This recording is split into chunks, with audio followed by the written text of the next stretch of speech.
You're listening to PumaPodcast. Diversity in leadership is increasingly understood to be integral for corporate sustainability, alongside other initiatives that drive gender equality at all levels of the workplace. There is critical evidence of the importance of female representation in key decision-making positions, not only to reduce the gender pay gap, but to deliver better company performance, greater profitability and productivity, i.e. it just makes business sense. Hi, I'm Tatiana Maligro PumaPodcast, and you're listening to Teka Teka. In this episode, we talk about efforts to diversify executive and leadership teams in corporate Philippines. How can our companies close the gender gap in their C-suites and board of directors?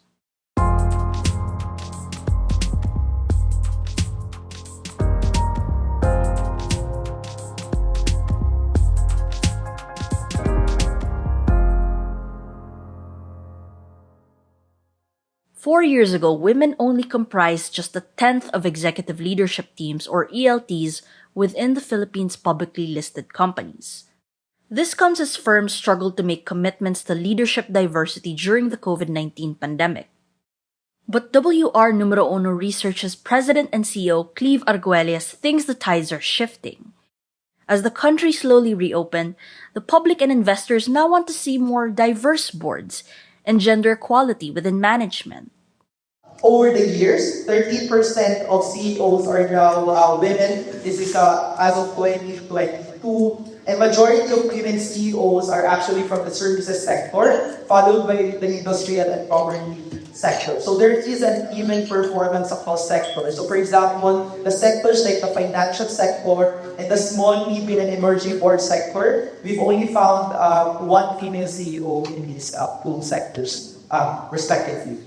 You see here the year-to-year trend of the numbers of women CEOs. So in 2020, that's 24 women CEOs, and in 2022, we now have 32 women CEOs. Numero Uno conducted a study in partnership with the Philippine Business Coalition for Women Empowerment to see how female leadership can impact the company's productivity. So to do this, they looked at disclosures from publicly listed companies or PLCs and spoke with high-level executives. They found that more women filled in the leadership roles within our PLCs back in 2022. But progress has been slow. PBCWE and Numero Uno found that nearly 7 out of 10 line roles are still occupied by men. And these roles are important because they can greatly impact the country's operations and they can also open pathways to executive leadership. Around 8 out of 10 also came from line roles, and this reveals the strategic element of coming or occupying line roles for women. So because line roles are usually because there's direct profit and loss responsibility, these are also the positions likely to be promoted to top or chief executive, also position for recruitment for the VOPs. And you will see here that most of our women CEOs came particularly from line roles. The glass ceiling continues to prevent women from moving up the corporate ladder. But Cleve says that's not the only reason why women are still underrepresented in the C-suite and board of directors. Next is the problem or challenge of care work. Women perform most of the care work like cooking, cleaning, shopping, caring for children and others. And women leaders oftentimes decline promotions or executive responsibilities, knowing that they would not rely on their male partners or others for their care work and responsibilities. For Numero Uno and the PBCWE, companies can still better cultivate a gender-inclusive culture within their organizations. This not only includes non-discriminatory hiring practices, but it also means establishing work arrangements that allow female workers and budding leaders to achieve work-life balance. PBCWE and Numero Uno also found that more of our PLCs are voicing their support for closing the gender gap. But these statements are often general, and they don't really come with specific action points to be able to do this. In fact, only 1% of PLCs actually have set specific gender targets. So what do these gender targets and policies look like within our PLCs? We're pausing for a quick break, but when we do come back, we begin to explore what Philippine PLCs are currently doing to close the gender gap in its C-suite and boards.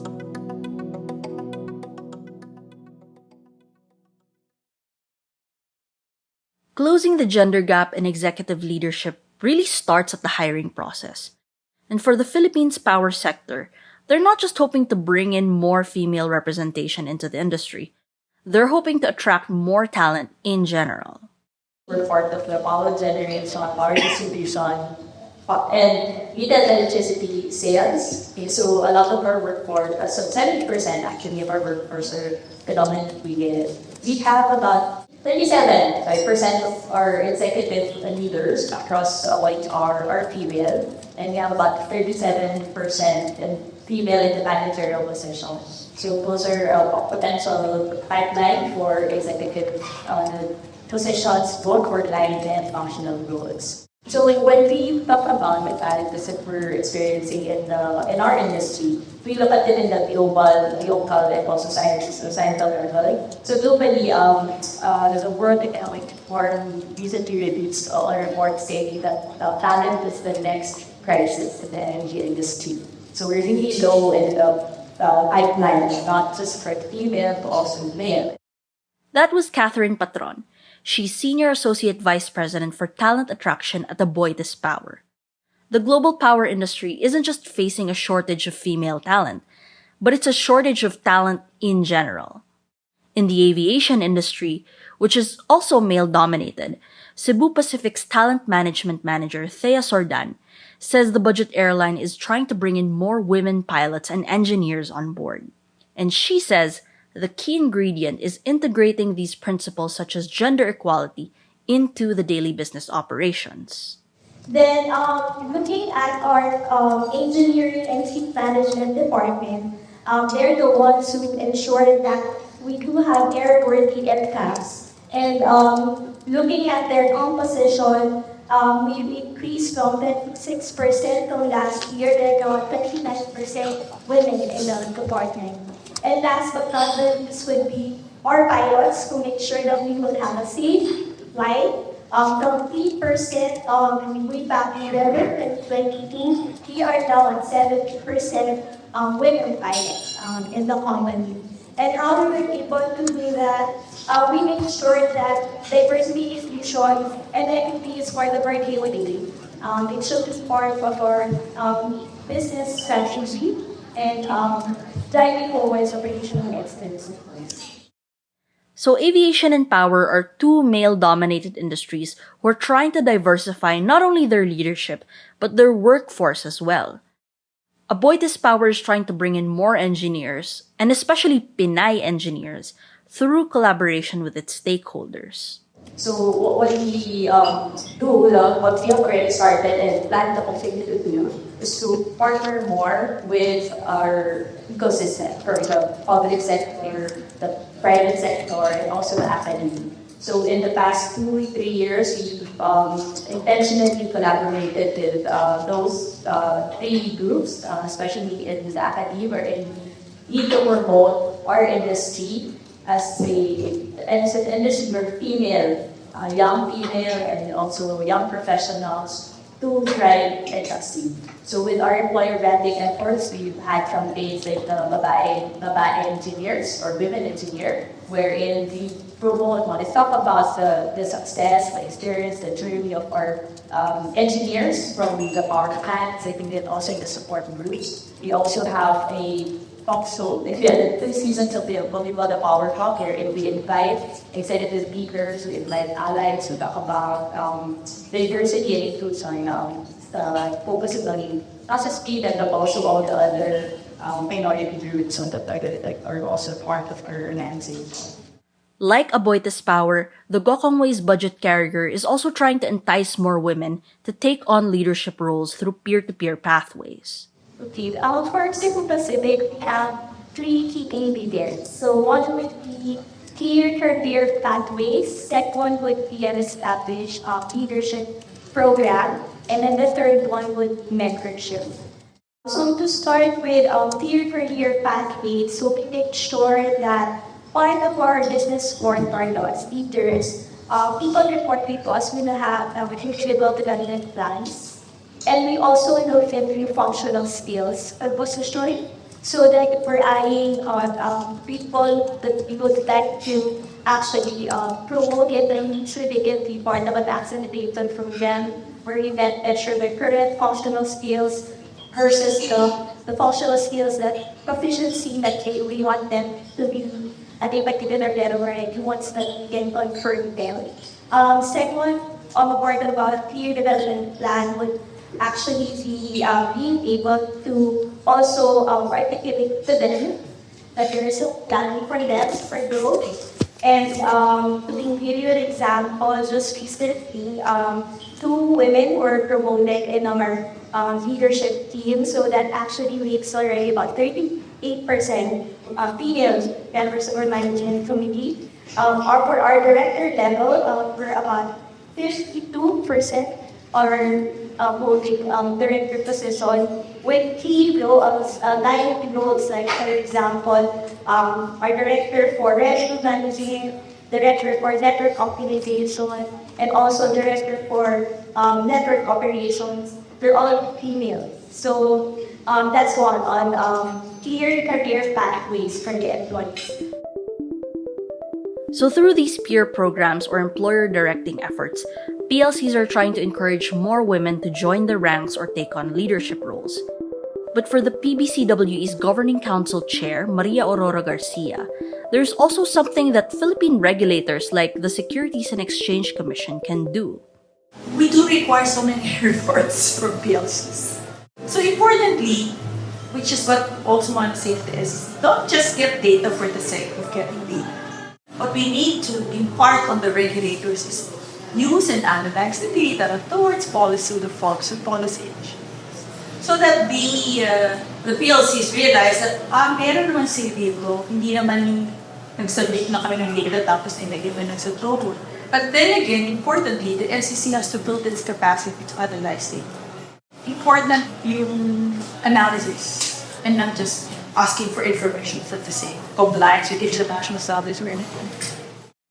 SEC Commissioner Bryant Fernandez says that the SEC is already looking for tools that can help it better comb through available data and craft policies that support gender equality. This includes contracting the services of data analytics firms. But for now, Fernandez says they'll stick to their comply or explain approach to regulating companies. So this approach entails mandating Philippine firms to comply with their reporting guidelines, or else they'll need to submit comprehensive explanations to the missing data. Companies will only face penalties such as fines if these explanations or reports are still not submitted. Closing the gender gap in Philippine corporations is making slow but steady progress.